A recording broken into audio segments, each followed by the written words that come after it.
Hi! Cycle Speedway is not tremendously well known, you know, but it is still a thriving sport, and with a dedicated band of participants and followers, it's come a long way. You see, Cycle Speedway started back in the 40s, when young men carved tracks out of any available bomb site to emulate their speedway heroes. In 1950, the first national championships were held, and since then the sport has matured, with recognition and help from the Sports Council, as well as development in other countries, including Australia. Nowadays, clubs all over Britain compete under one organising body, the Cycle Speedway Council. And although the speedway connection is still there, the riders are more likely to be compared with other cycle sports, and they reckon that this is the most exciting of all. And what's more, they're not the only ones to think so. Dave Lanning was a former Cycle Speedway rider. Now he's better known as television's top commentator on speedway and darts. Dave was reunited with Cycle Speedway when he was asked to provide commentary for Anglia TV's coverage of the World Masters final. In the days when I knew Cycle Speedway originally, you made mistakes and that made it exciting. Nowadays the guys don't make mistakes, but they force their way through. They come from the back a great deal more than we used to in our day. And I found that very exciting and advanced, and I would agree that Cycle Speedway certainly has come on in leaps and bounds, and it's quite a spectacle now.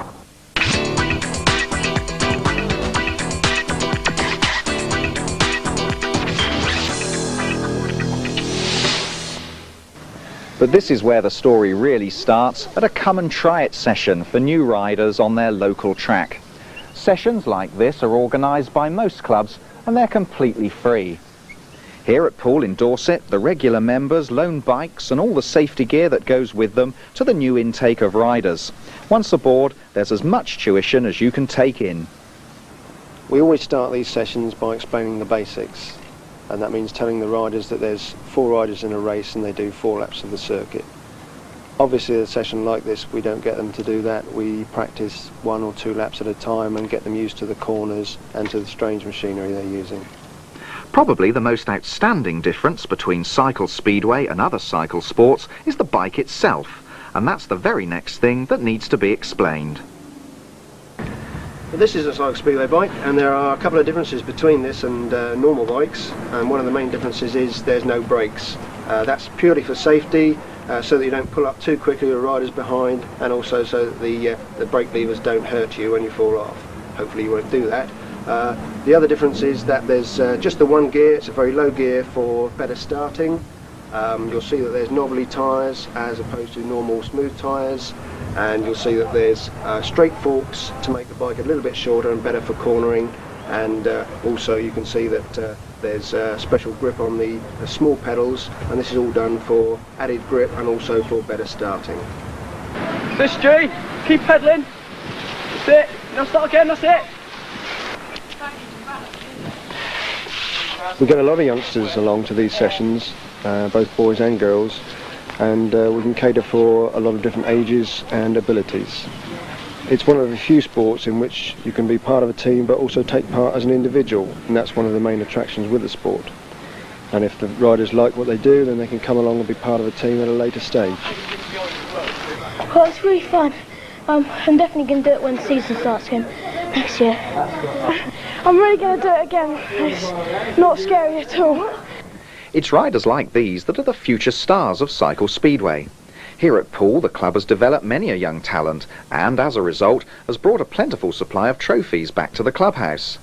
Some riders go on to be individual stars, and even at an early stage of their career, they can become British champions in their age group. Chris Roberts is one such rider.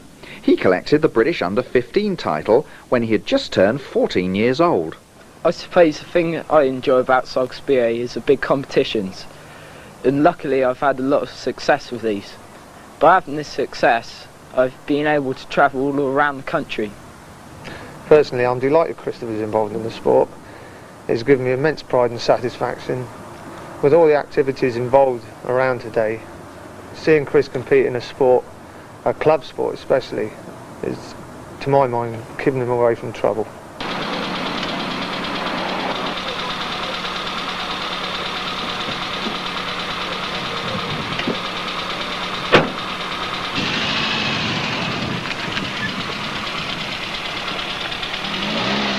So now that he has established himself, what lies in store for the likes of Chris in the future?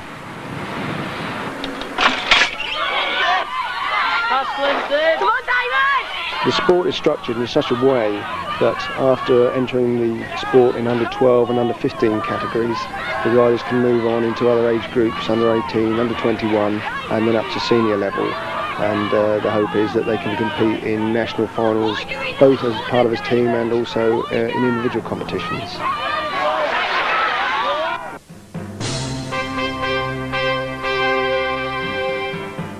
Young riders can take a pride in reaching these finals, but Cycle Speedway isn't just a sport for young riders. On the contrary, in the senior competitions, riders can often be in their 30s or even 40s, and indeed, many of the sports administrators were established former riders. I've been involved with Cycle Speedway since 1959, from when racing was quite basic. You rode on a track that only had really bricks round it and pull across tapes, to nowadays where there's centre of excellences and tracks like today which are top class. That's one of the reasons why I've stayed in Cycle Speedway for such a long time. I've been involved almost 30 years now, and over the years I've derived a great deal of pleasure for it, and I would like to see young kids coming into the sport who can have the same sort of pleasure over the years that I've had for it. So, what is it that keeps the more mature riders racing week after week? Winning, competition, winning. At the end of the day, the feeling of winning, the team winning is fantastic. As you can imagine, the top riders involved in the sport, there's no shortage of competitions for them to ride in, from clubs that hold prestigious individuals to national competitions to representing the country.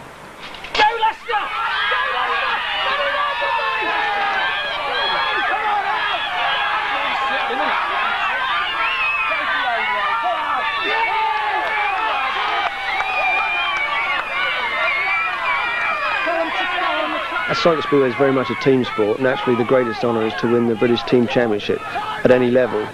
In the senior event, the riders have been competing for many years, and it's definitely the highlight in their racing career. I've been lucky enough to have been involved in winning the British Team Championship with my club, and I can honestly say there's no feeling quite like winning that championship.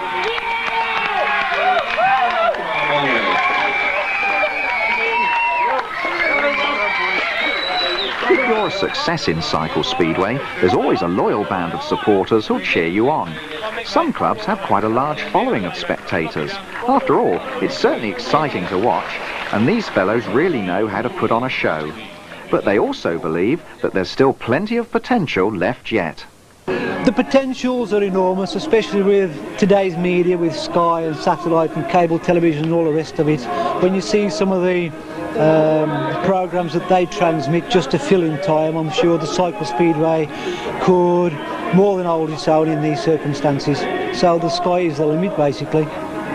That's absolutely true. I think that with any kind of good televisual sport, there are three main rules. You must be able to see what's going on, you must be able to know what's going on, and you must do it quickly. And Cycle Speedway has all these attributes. It's fast, it's interesting, it's exciting, it's healthy for the kids, it's clean, and there's no reason at all why, properly packaged, that Cycle Speedway couldn't become a regular part of Sky Sports schedules.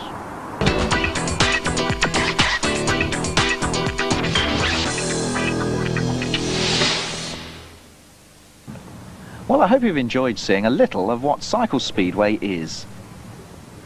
Above all, it is great fun. It is well organised, and competitions are just right for everyone to take part. It is great fun to watch too. If you'd like to know more, then go along to your local club where you can watch the racing for free, and maybe you'll go along to a come and try it session like they did. You can make contact with the people showing this video today, or you can contact the Cycle Speedway Council direct at this address: the Cycle Speedway Council, 57 Rectory Lane, Poringland, Norwich, Norfolk, NR14 7SW. Or you can ring them 24 hours a day on 01 508 493 880. That's 01 508 493 880. Either way, don't miss out. Come and try it.